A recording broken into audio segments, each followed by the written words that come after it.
isa. Tapos, balik ka rin.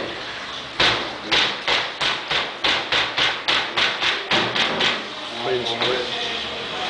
Tapos, French bread.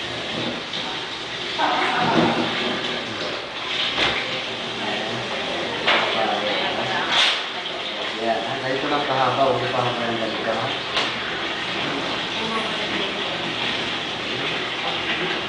Tapos, ilalagay natin dito. Ha?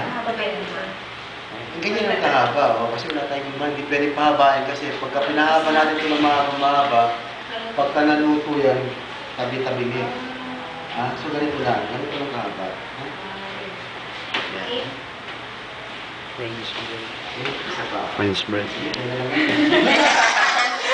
Basta sa isang plancha is dalawa lang, ha? Dalawang pirasong French bread lang.